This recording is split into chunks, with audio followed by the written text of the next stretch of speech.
Om Namo Bhagavate Vasudevaya. Om Namo Bhagavate Vasudevaya. Narayanam Namaskritya Naram Chaiva Narottamam Devim Saraswatim Vyasam Tato Jayantirire Nashtiprayeshu Vadreshu Nityam Bhagavata Sevaya Bhagavati Uttam Shloke Bhakti Bhakti Naistiki. So continuing with the discussion on Srimad Bhagavatam, Canto 3, Chapter 32, Entanglement in Fruitive Activities, text number 41 onwards. Shraddhanaya Bhaktaya Vinitaya Nasuyave Bhuteshu Kritmatraya Shushrusha Bhirataya Cha.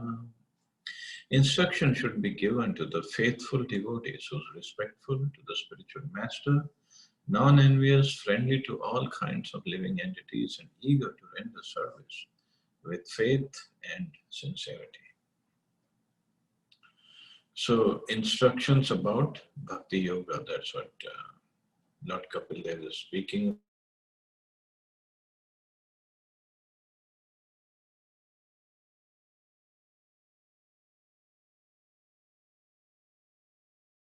Then previously said about greedy, too attached to family life, non-devotees, envious of devotees, and should be given to whom not to give, and now who should be given to. Faithful devotee who is respectful to the spiritual master, non-envious, friendly to all kinds of living entities, and eager to render service with faith and sincerity. Bahirjata viragaya shanta chittaya diyatam nirmatsaraya shuchaya yasyaham priyasam priyaha. This instruction should be imparted by the spiritual master to persons who have taken the Supreme Personality of Godhead to be more dear than anything, who are not envious of anyone, who are perfectly cleansed, and who have developed detachment from that which is outside the purview of Krishna consciousness. In the beginning, no one can be elevated to the highest stage of devotional service. Here, bhakta means one who does not hesitate to accept the reformatory processes for becoming a bhakta. In order to become a devotee of the Lord, one has to accept a spiritual master and inquire from him about how to progress in devotional service. To serve a devotee, to chant the holy name according to certain counting method, to worship the deity, to hear Srimad Bhagavatam or Bhagavad Gita from a realized person, and to live in a sacred place where devotional service is not disturbed are the first out of 64 devotional activities for making progress in devotional service. One who has accepted these 5 chief activities is called a devotee. So now here is a definition of devotee. What is the definition? To serve a devotee or to chant the holy name according to certain counting method. So Harinam, Murti Seva or Vigraha Seva, to worship the deity, to hear Srimad Bhagavatam, Bhagavad Gita, and then to live in a sacred place. So to serve a devotee, to chant, to worship the deity, to hear Srimad Bhagavatam, and to live in a sacred place. So these are the 5 activities. One who has accepted these. There are 64 listed in Nectar of Devotion, but these are the 5 main. And of the 5 main, I mean, when Prabhupada says to serve a devotee, actually, over there it means association of a devotee. So of all these 5, the most important is considered chanting of the holy names.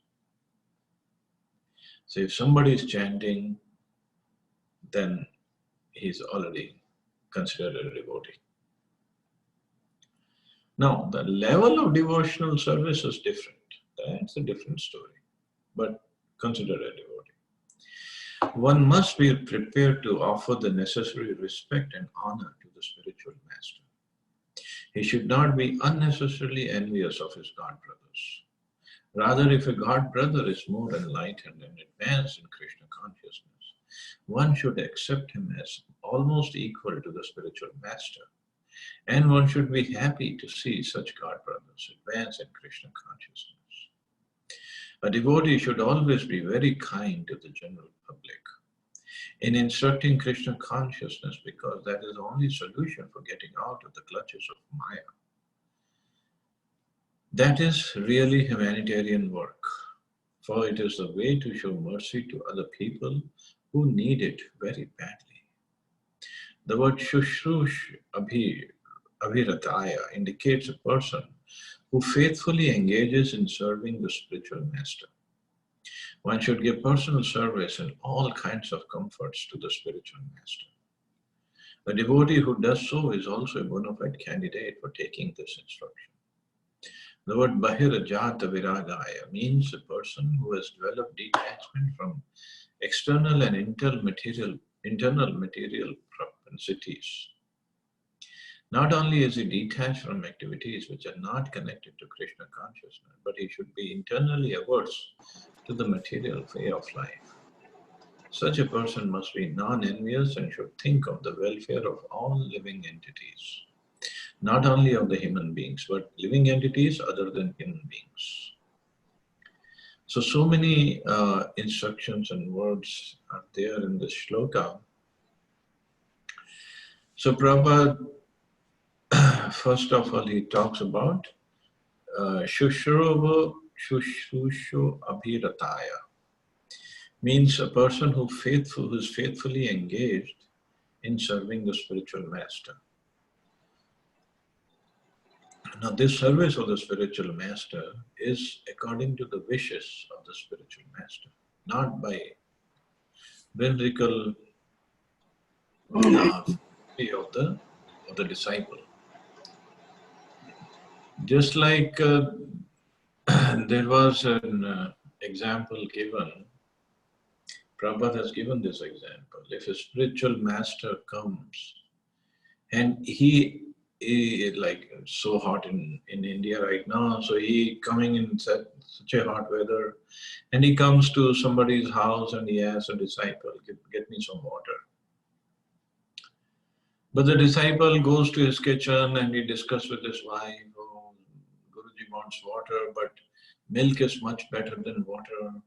Why should we give him water? We should give him milk.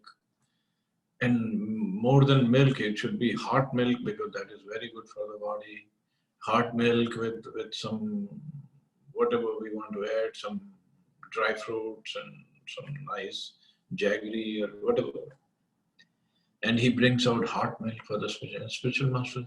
What is it? I only ask for water because it's so hot outside. I'm thirsty. I want water. So don't add your own mental speculation. So service, of course, service comes from the heart, of the disciple, yes. And the disciple should be able to read the mind of the spiritual master. Then it's the right service. Best is one who reads the mind, one who understands the mind, and then he serves. Second best is one who just follows the instructions. And third is one who does opposite of what the spiritual master asks. So that's a different kind of disciple. So the best is one who understands the heart or mind of the spiritual master. And with Srila Prabhupada, once I've given this example earlier, once Tamal Krishna Maharaj was with Srila Prabhupada in Mayapur, and Prabhupada's biological son came from Calcutta to see him. So his name was Vrindavan Day. So he came and he saw Prabhupada. So when he was about to leave, Prabhupada's son asked Prabhupada for some money, for like 5,000 rupees or so for the expenses of the household.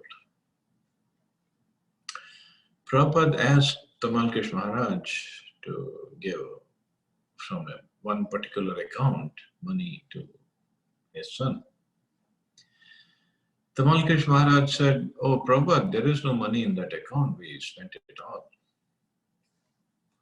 Prabhupada said, "But there was money. Yesterday we checked." Tamal Krish Maharaj said, "No, Prabhupada, there is no money in that." So Prabhupada told his son that, "See, we don't have any money." So the son left. And Prabhupada then asked Tamal Krish Maharaj, after his son left, that there was money in that account. Why did you say no? Tamal Krish Maharaj said, "Yes, Prabhupada, there is money in that account, but I realized you don't want to give the money to his, you didn't want to give the money to your son. So I said, I lied to you." And Prabhupada was very happy. You understood my heart, Prabhupada said. So one who understands the heart of a spiritual master, just like in the beginning of Srimad Bhagavatam, we were reading when this Mahabharat war had ended and Ashwatthama killed the 5 sons of Draupadi and Drupad, and then he ran away, and Arjun, Krishna and Arjun, they ran after Ashwatthama. They caught him and they brought him in front of Draupadi. Now, when Arjun left to catch Ashwatthama, he told Draupadi that you will do tarpan of your sons standing on the head of the person whoever has killed your sons. So his point was, I'll kill that person and cut off his head and bring it to your attention. But when they caught Ashwatthama, so at that time he didn't know it was Ashwatthama. When they caught him, now it was a big dilemma. And Krishna and Bhim, they both were telling Arjun they should kill Ashwatthama and cut off his head. Arjun had captured him. And Yudhishthira Maharaj was saying, no, you should leave him, pardon him. And Krishna was telling Arjun, kill Ashwatthama. But Arjun knew the heart of Krishna. So he refrained from killing. He didn't kill Ashwatthama. And then Krishna was very pleased. Yes, he did the right thing. So that is a real service of a spiritual master. So we should try to understand the heart of Srila Prabhupada. What exactly does he want from us?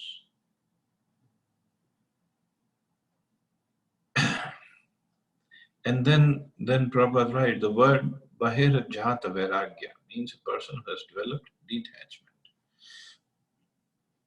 So that is another point. Develop detachment from external and internal material propensities. So not only being physically detached, the detachment should be in the heart as well.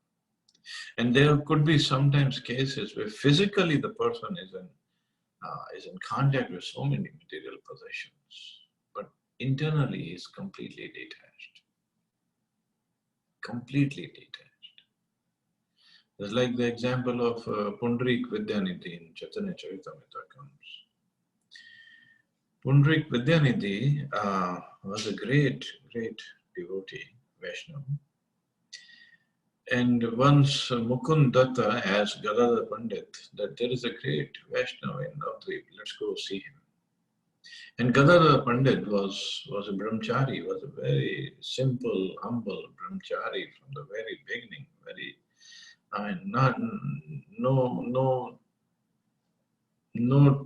not too many material possessions. And they both went to see Pundarik Vidyanidhi. And when they saw Pundarik Vidyanidhi, he was dressed with nice silken garments and had nice long flowing hair with nicely groomed with the oil, and he was sitting on his swing and he was chewing tobacco, a pan, and the house was very opulent, and And he was chewing the pan, and he was spitting in some silver bowl, whatever. After chewing the pan, he spit out.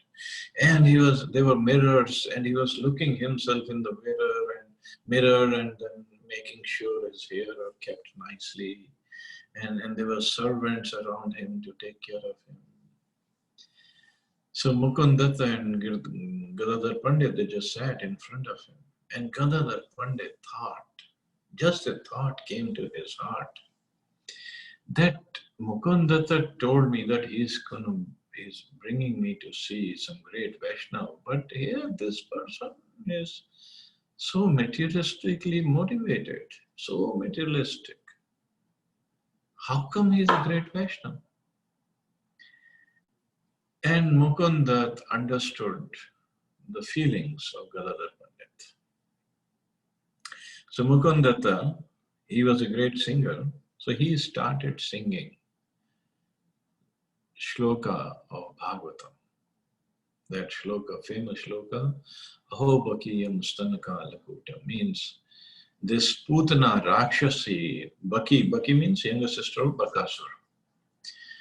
And Putana Rakshasi, she came to kill Krishna by making him drink the milk from her breast,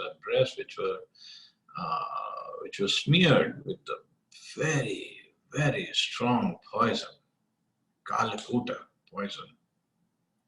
But Krishna, when he drank the milk, he accepted the emotions of mother of Putna. But at the same time, he killed her because she came with the desire to kill Krishna. But then he accepted her emotions of being a mother. And then Krishna sent her to Golok Dham to be an assistant of Yashoda Maya. So in the shloka it is said, who else could be more merciful than Krishna? And when Pundrik Vidyanidhi, Mukundatta, a beautiful singer, and he sang it so wonderfully, that when Pundrik Vidyanidhi heard the shloka, he just heard the shloka, and he went into ecstasy. So much of ecstasy that he threw away. I mean, he could not control his body, and he threw away all the silver parts where he was spitting upon, and he tore off his clothes, and his hair were completely undone. And then 10 servants were required to protect him from hurting himself and to control him. And in these ecstatic emotions, Pundrik Vidyanidhi, he fell unconscious for 5 hours. That was the ecstasy he felt just by listening to this shloka. So meanwhile, Gadadhar Pandit and Mukundatta, they were just sitting there. Now Pundrik Vidyanidhi is unconscious. Now what to do? And Gadadhar Pandit then felt very bad that I misjudged such a great Vaishnava.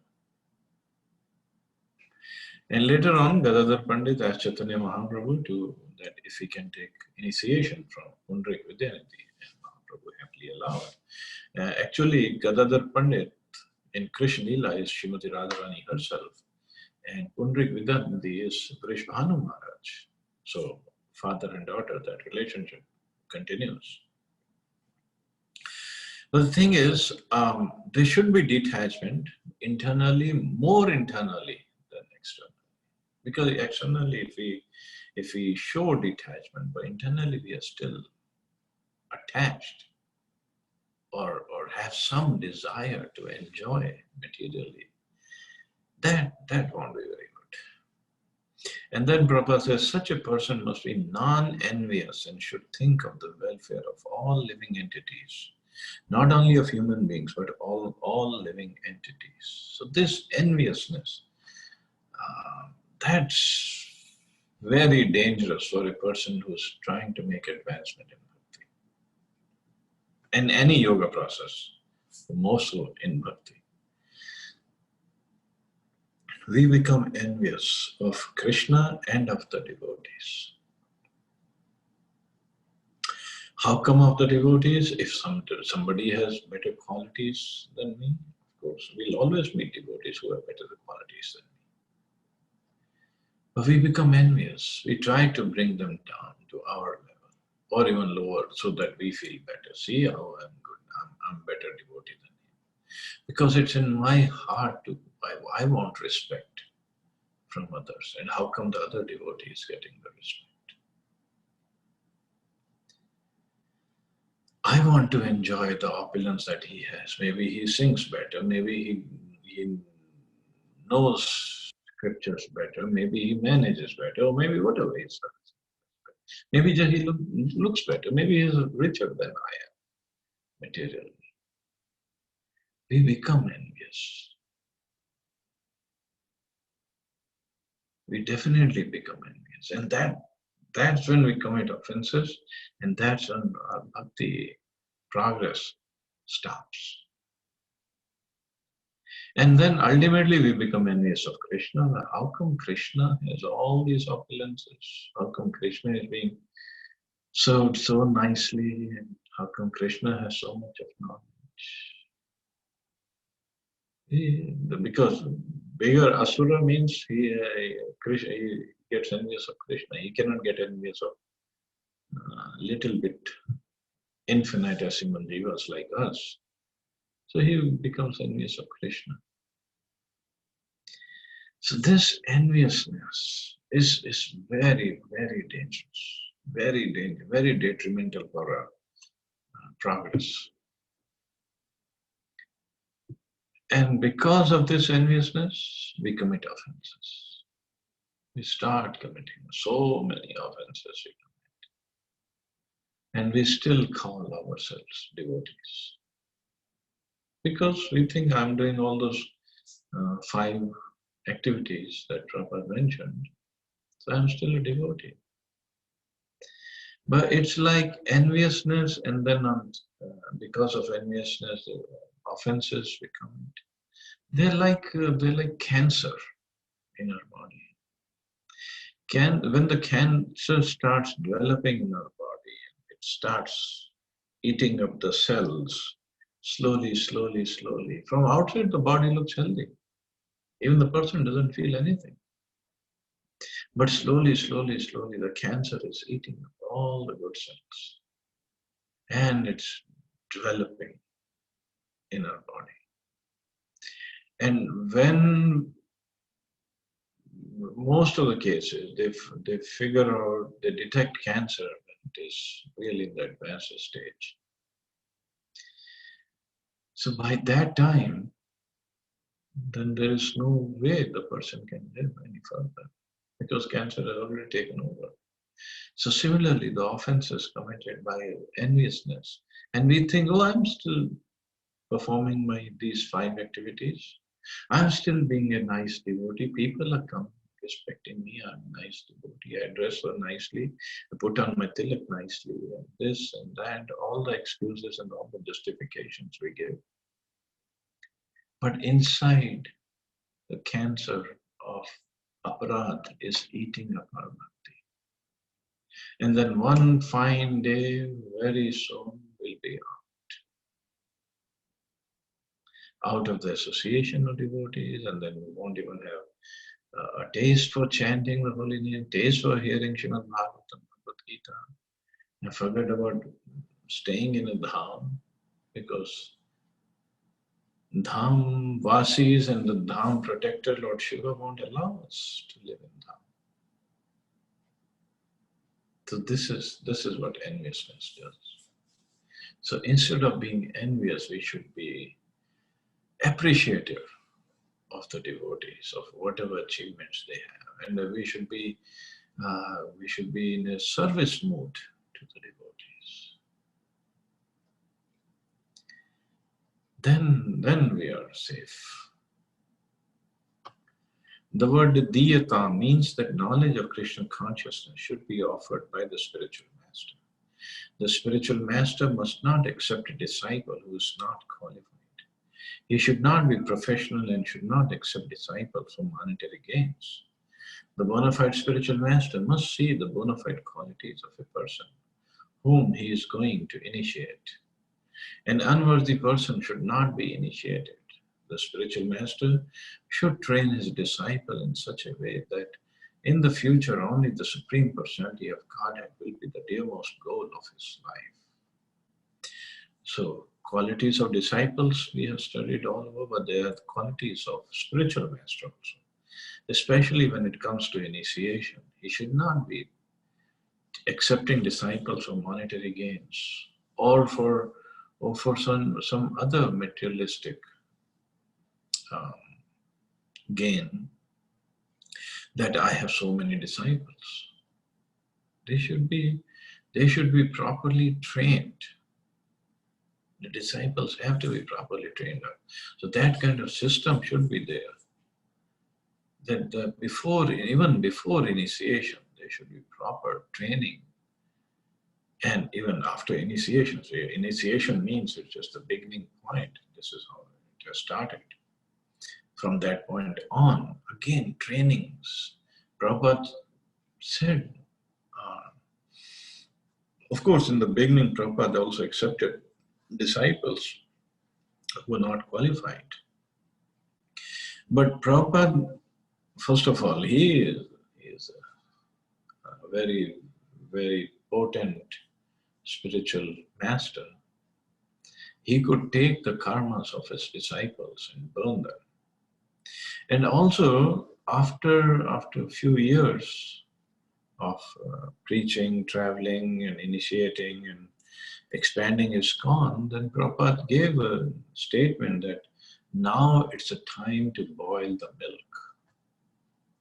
It means now it's time that training should be there, and so that the impurities from the milk, when we boil it, the water content goes away.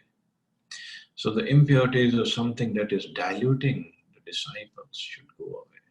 They should be properly, very nicely trained. Of course, the training should not be like a military training. It should have all the aspects of devotional service, but given with lots of love and compassion. And this is what Prabhupada says, the spiritual master should train his disciple in such a way so that in the future only the Supreme Personality of Godhead will be the dearmost goal of his life. Not that I want power and prestige and position and money and other things in ISKCON. In these two verses, the qualities of a devotee are fully explained. One who has actually developed all the qualities listed in these verses is already elevated to the post of a devotee. If one has not developed all these qualities, he still has to fulfill these conditions in order to become a perfect devotee. Text number 43.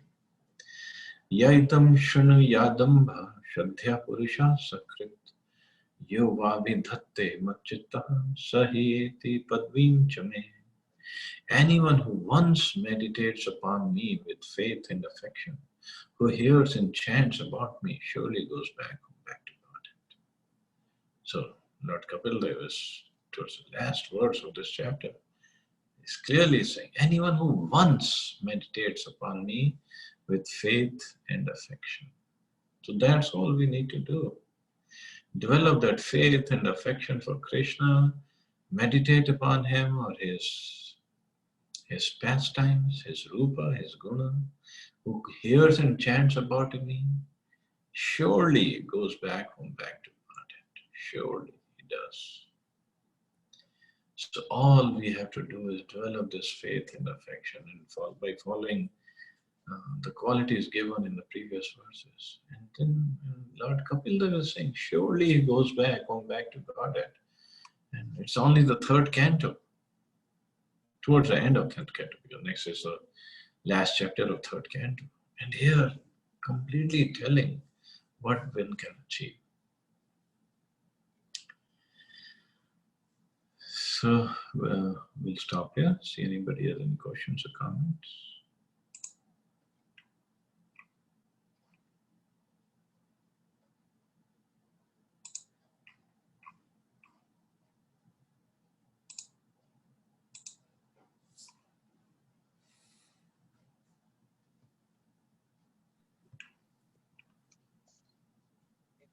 Hare Krishna, Prabhuji. Hare Krishna. Prabhuji, when somebody is in a devotion kind of a thing, he become very humble kind of a person. And we see in a day-to-day life also. But in Bhagavatam also, in Bhagavatam itself, when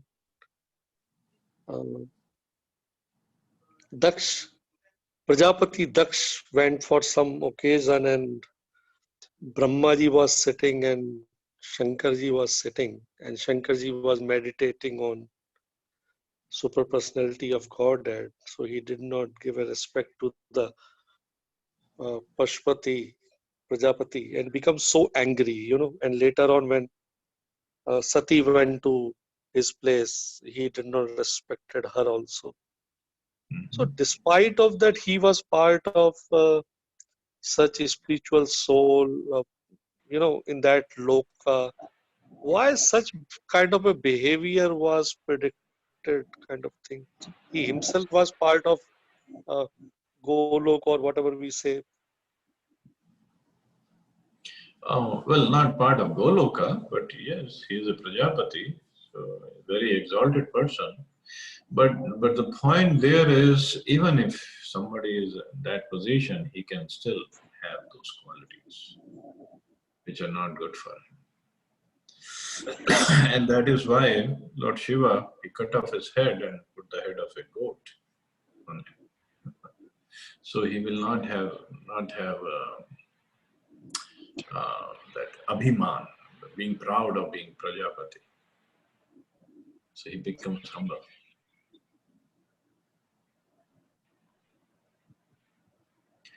So, but yes, it can happen anywhere. It can happen. Pride of position, it can happen. So how to Hare Krishna Prabhuji? Hare Krishna. I mean, yeah, that's how to, even in spite of doing sadhana, the pride comes sometimes automatically because of the jnana. We gain too much of jnana, the pride comes automatically. So how to not have that pride? I mean, what should be the prayer? One has to understand his position. Real knowledge is to understand one's position. That jnana that I have is not because of my intelligence, it's because of mercy of Prabhupada or Krishna that I'm getting this knowledge. There's no other way, there's no other way to get this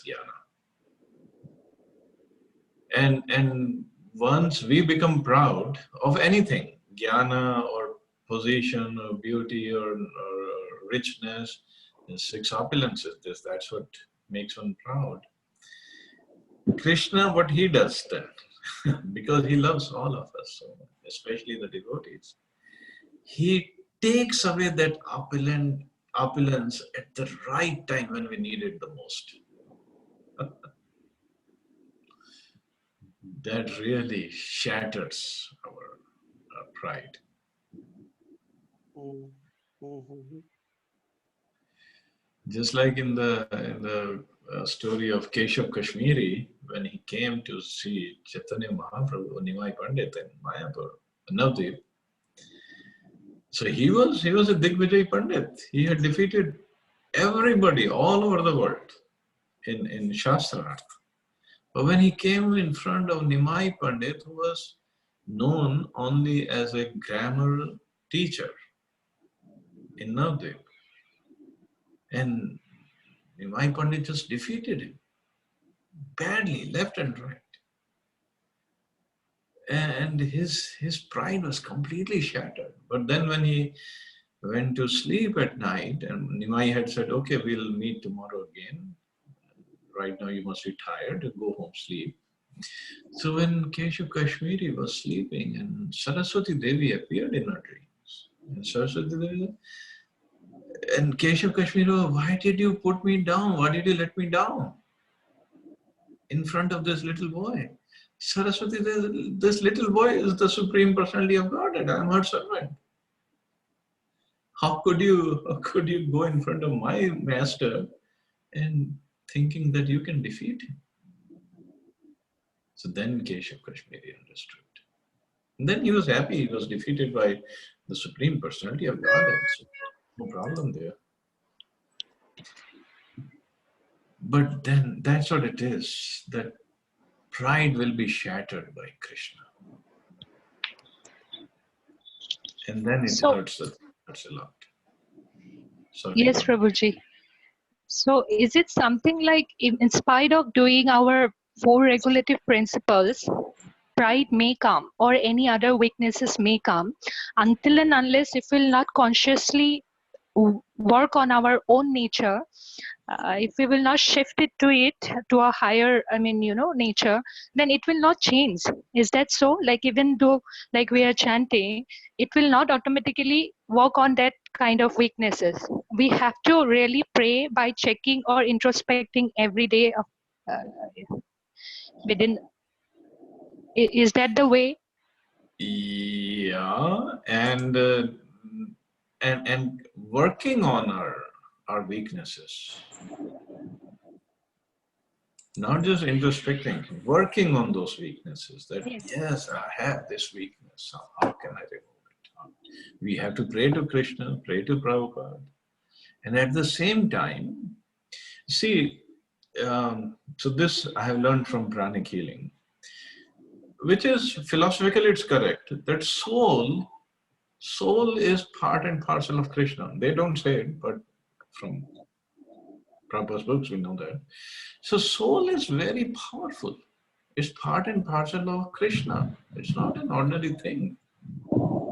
And all these characteristics, the material characteristics, are all material. Even the shortcomings that we have, they all are material. So soul can order these shortcomings to go away. They will. If the soul has real will, faith and strength, is telling, ordering, go away, get out of my body, get out of my heart, get out of my mind, then soul has to work on it slowly. Because all these characteristics, they're not spiritual, they're all material. And soul is spiritual. Yes, because our very own nature is only happiness, because we are the part and parcel of God. Just by like coming in contact with the material nature, we are forgetting our own real nature. That is why we behave in such manner. Sometimes even we don't realize that. So that is what like we need to be cognizant about our own nature also, and then accordingly, consciously, we need to work on that. Yep. We don't want, it doesn't, like, nobody wants to draw some negative weaknesses in their life, but it comes automatically because of our environment or associations or something else. So but sometimes what happens is we don't realize that. Yeah, but it has come because of our karmas. We have been put in that kind of association. It's not like Krishna wants it. It's our karmas from previous lives. So we have taken birth in this kind of family, that kind of association we are getting now. And these are all because of our desires. So that's why it was said by Lord Kapil Dev that once the jiva starts falling in the material world, he keeps on falling and getting more and more and more entangled. There is no end. So either the soul soul has to get strong, or it is strong. It's just a consciousness is material. That's why things are weak. or the spiritual master, or the guru, or the sadhus. They can lift him up, or they can help him.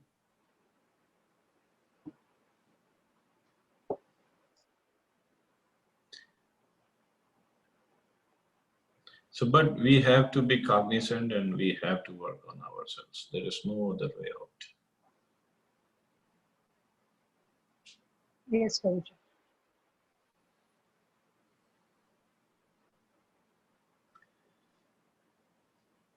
And we cannot say, oh, I'm too weak and I'm this or that. भगवान की कृपा होगी तो भगवान अपने आप कर देंगे. नहीं, no such thing happens.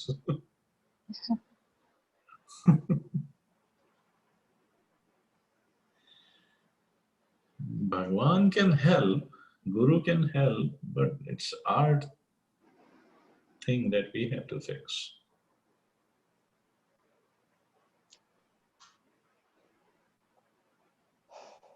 Prabhuji, Hare Krishna Prabhuji, Dandavat Pranam. Prabhuji, is it that is why when we visit anyone who is like spiritual master or anyone who is inclined to spirituality, so our consciousness raises automatically and we start following rituals, we start following every good thing. So is it actually in my life I have always felt that whenever I'm in association or in contact of some good devotees, I automatically start doing, means sangat ka asar bahut jaldi hota hai. But as soon as I'm away from everything and I'm just on my own and I just get distracted. So I feel like I don't think um, I have to just pray and I have to keep on associating with people, or then only I can uplift myself.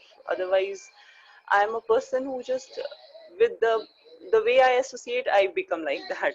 Is it true, or it is just my assumption or wrong thought process? It is true, sort of true, but at the same time, we have to become strong that we're not gonna always get the vapu or the bodily physical association of devotees or guru. So we have to learn to associate with Vani or the instructions. On an absolute level, they both are same. But since we are materialistic people, we want that vapu association, body association. But we should be associating with the Vani. Then we will not have any problem.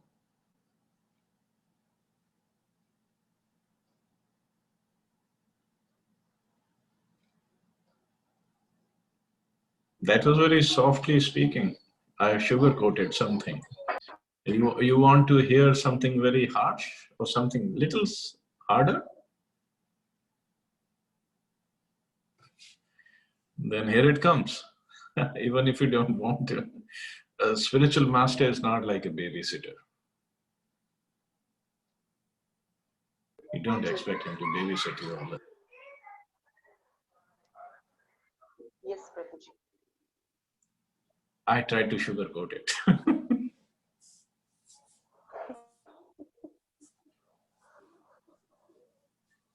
Hare Krishna Prabhuji. Thank you very much actually. Hare Krishna. Okay. I guess we can stop here. You all have a safe and wonderful day. Hare Krishna. Jai Shri Krishna. Jai Hare Shri Krishna Krishna. Prabhupada. Thank you so much, Prabhu.